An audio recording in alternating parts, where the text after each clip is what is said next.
Has anybody heard of Bumping Mics with David Towell and Jeff Ross? Yeah. Yes, well, this girl is part of that group. So give it up, everybody, for Amanda Arnold.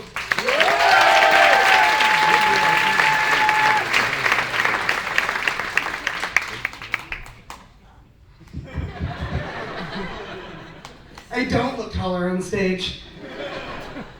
You guys ever have somebody pay you back money they owed you in drugs you don't do? Do you know what those become? Drugs you do. They can only sit in your drawer so long before you're like, I should probably try those before I do those. It's amazing I have all my teeth, no babies, and a degree. Yeah, it's really, I was a real rowdy kid. I grew up in Portland. I thought everybody across the country was doing as many drugs as us growing up. And it turns out you guys weren't. I was a vet tech, and so I have a bunch of friends that are very educated. They call themselves doctors. I call them veterinarians, but they hate that joke. I was hanging out one night with them, and one of the doctors, she's a little bit younger than me, which kind of hurts. Right? You don't want people younger than you being more successful, right? Yeah. That lady has serious opinions about that. And she said, let's all get to know each other. We're at a barbecue, and people are weaning out, and everybody's getting a little bit more drunk. And she said, let's get to know each other. Let's all tell our craziest drug story. I was like, you go first. Let's see where you sit the bar, and we'll see what happens. She said, one time I ate mushrooms in college and made love to my boyfriend in the broad daylight. I was like, that's your craziest drug story? All right, I'll go next. One time, I smoked crack on accident because I thought it was methamphetamines. It was the 90s, don't clam up on me. We thought it was the best diet ever. And my house was spotless for the first 2 days. It was awesome. It was great. Awesome at Uno now. Those are the people that partied in the 90s. They get that joke. Right there. I joined the gym early this year. Now, something you should know about me is that I got very fit in my 20s. I ran 2 marathons. There's usually one guy that laughs at that, and he's a dick.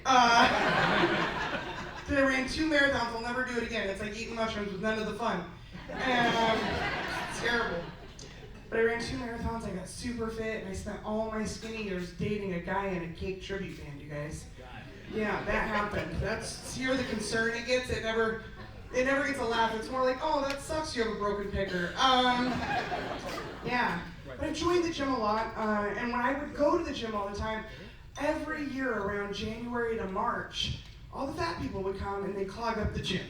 Now, you see me, I'm not throwing stones. I'm just saying the gym's really crowded from January to March. And if you go all year round, you're like, can you give up on some goals already? It's too crowded in here. And I didn't want to be one of those people, so I joined the gym in October this year. If you guys join the gym and they bring out like the super hot guy or the super hot girl to upsell you at personal training, you have this, or any of you then? All right, let's talk shit about them. They're beautiful people. They are the true 1%ers. Now everybody thinks that 1%ers are rich people. They're not. They are a version of them, but the true 1%ers are beautiful people. Like really, just beautiful, no work necessary, just genetics is the first lottery, you win or lose, right? Like, I mean, there's not much you can do about it. And there's okay, so it's a spectrum. Let's start here. 1%ers, super hot people that financial 1%ers get rich to have sex with. That's this bucket. That's this bucket. Right here in the middle, that's us. This is just, most people aren't ugly, but most people aren't super hot either. We're all right here in the middle, still diddling each other and going to work and getting babies and stuff. We're doing it, we're right here.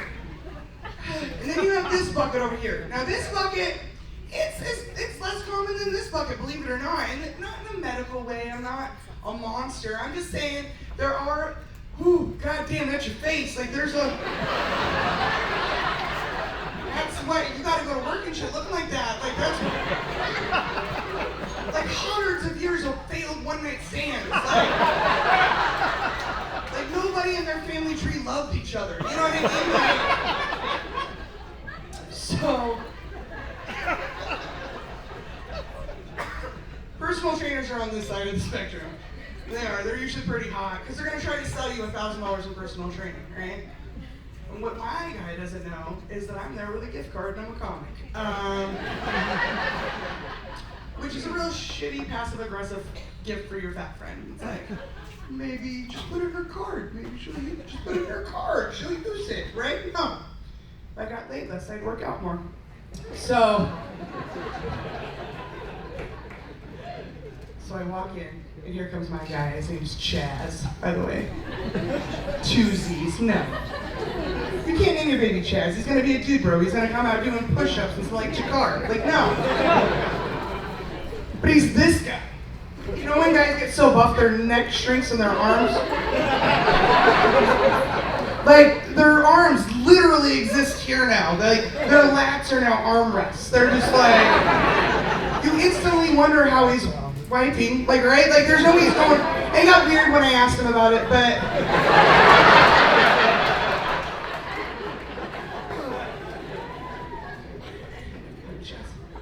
So he gives me the tour, and I've done the tour. I know what's going to happen. Shows me all the stuff, and then he sits me down. It's time to sell me the personal training. Now, in my year, I started comedy late. I didn't start comedy until I was 30. I turned 40 this year. But thank you. I'm on the peak. I'm the top of Everest right now. I'll come back to that. But I started comedy late. I worked for the 3rd largest bank in the world for 10 years. Like I've done every sales class you can ever do. Give them the pickle and moving cheese and IFNT, jail, MNOP. I've done all of them, right? And I can spot him on these kids. And this kid's like, he's probably 24. And he sits down and he's looking at me and his head's shaking. What's going on here? You know when it's your dinner time, but not your dog's, right? And they're like,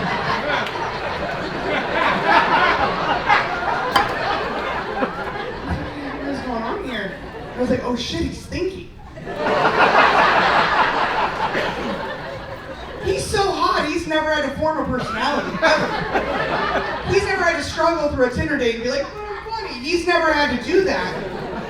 So he's not, you know, the brightest crayon in the box, or whatever you want to say. So I just do it back at him. Because I know what he's doing. He's going through the 10 steps of 24-hour fitness sales success. Step 1, build rapport. So, Amanda, what are your fitness goals? I can smell the weakness on him. I love this brand of dude bro, right? He's not gonna get all the jokes, and I'm not intimidated by him. Chubby, not ugly, I'm sorry. Like, every time I say chubby, not ugly, I think the most unfortunate person in the world to be is the skinny, ugly person, though. It's as good as it gets, that's it. If you're chubby, fat, whatever you want to call it, man or woman or anything in between, if you lose weight, your demographic goes up. If you gain weight, nowadays people are freaky. Your demographic might go up. You've got a nice face, but if you're skinny and you're ugly, you better have a skill set. You better be able to change oil or pull a plow. I don't know.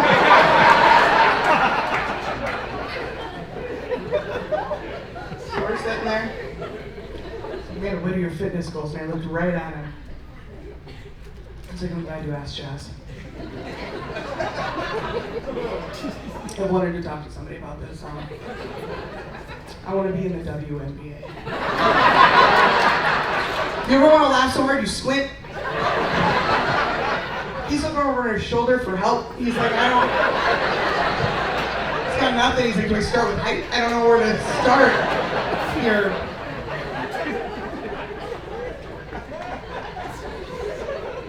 He leans in and says what I can only describe as like 1950s unplanned teen pregnancy tone.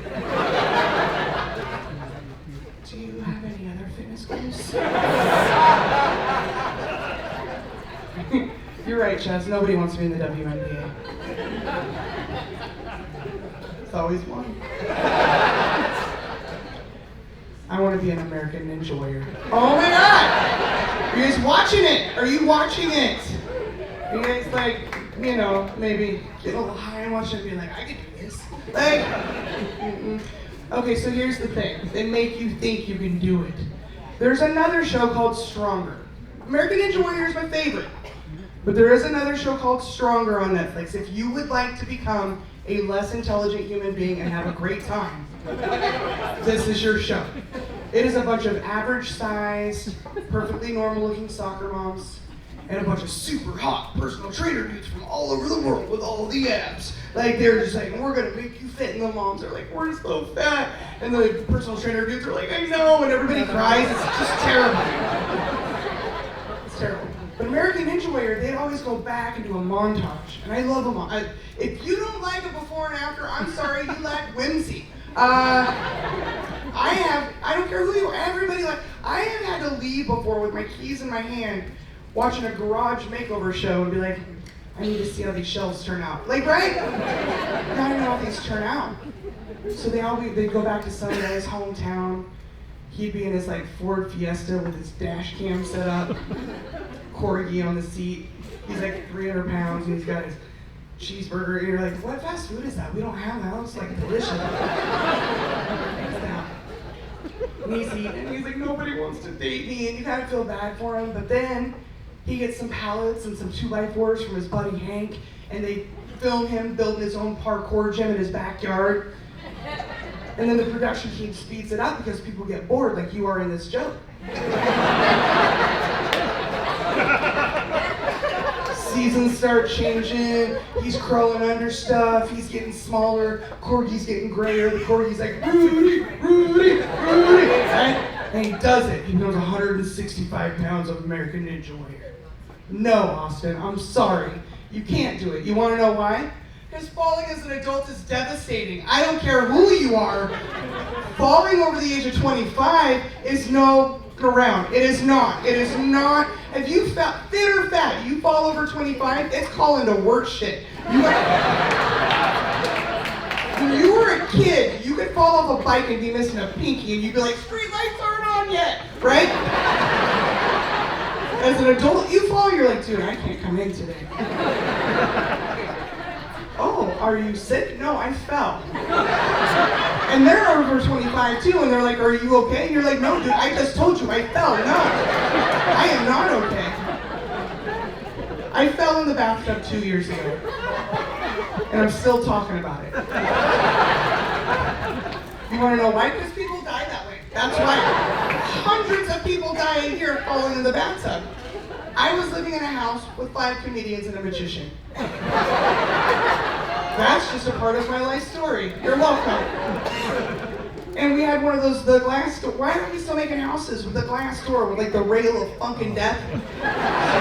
Gross. It always gross me out. You can scrub that all you want. It always seems dirty. And nobody's quit hanging the squeegee up there. Nobody's using it.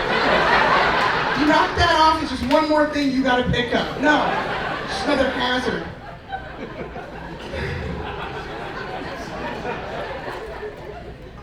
So I'm in the shower, and I get out mid-shower to change the Maroon 5 song I was listening to. You can judge me all you want. Talked about this all over the country. Songs About Jane was a great album. It was like Jamiroquai Light. I don't even care what you guys say.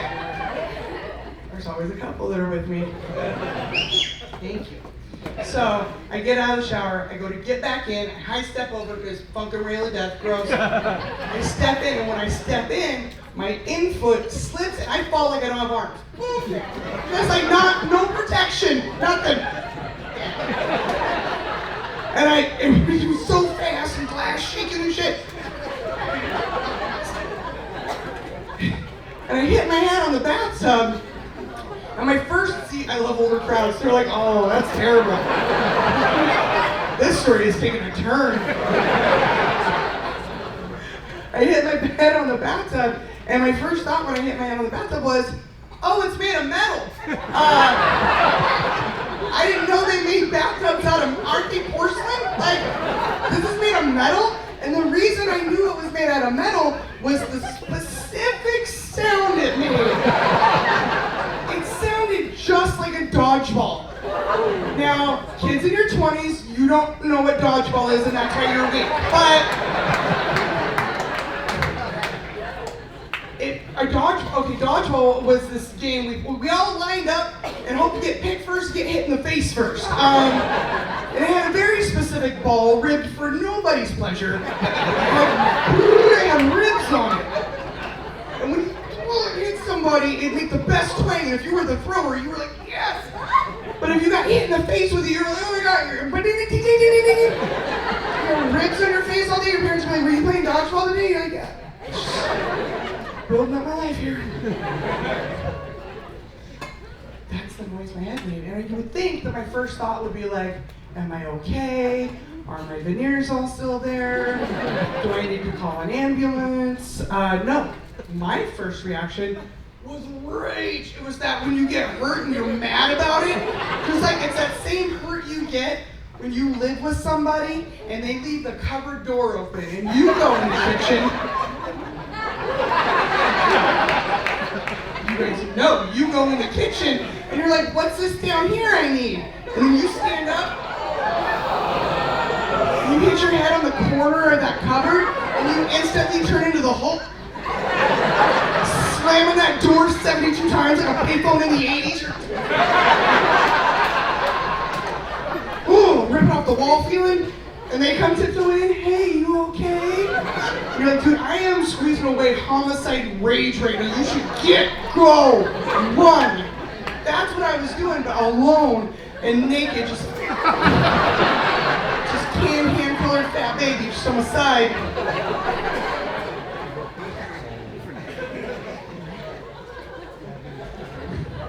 One of the roommates comes and knocks on the door. His bedroom was right next to the bathroom. He's like, dude, are you okay? I can hear that in my room. Fine, I'm fine. Leave me alone. I'm okay. And he's like, cool, because that looked great on the cameras. Ha, joke's on him. He died a year later. Don't get sad. He was a comic. We have a bunch of them. But he died so suddenly that there would have been no time to take down cameras. So for like the next 6 months, I just like looked around and like bathed real sexy, just like my Venmo up in grease pin on the wall, just, you know, I didn't get any deposits. So I'm also from Portland, like the first comic, and it's weird, we just ended up here together. We have legalized pot there. Yeah, I don't know. I got shoulder tapped by a kid, a big man kid. They're all so tall now. I think it's preservatives, I don't know. And he's like, ma'am? And I was like, Junior? He's like, if I give you $20, will you go in that store and I'm like, yeah. If it doesn't blow your mind that you can buy weed at the store, that I don't know what you're. I had to go to a guy's house that never wore a shirt and had a Rush tattoo. And I'm like, he's like, I'll give you $20, buy me $20 for the weed, bring it out, and I'll give you $20 for your time, ma'am. And I was like, call me ma'am one more time. Do it. I dare you. I am sturdy. And I was like, how old are you? And he said, 16. And I was like, and you don't know where to buy weed. You're 16. What have you been doing with your life? Who are you? Like, who raised you? You know what I was doing when I was 16? Selling people my age weed. That's what I was doing. I'm just saying, the states that have legalized pot are making their youth weak, you guys. They don't know how to figure anything out anymore. I'm Amanda Arnold. You guys have a great night.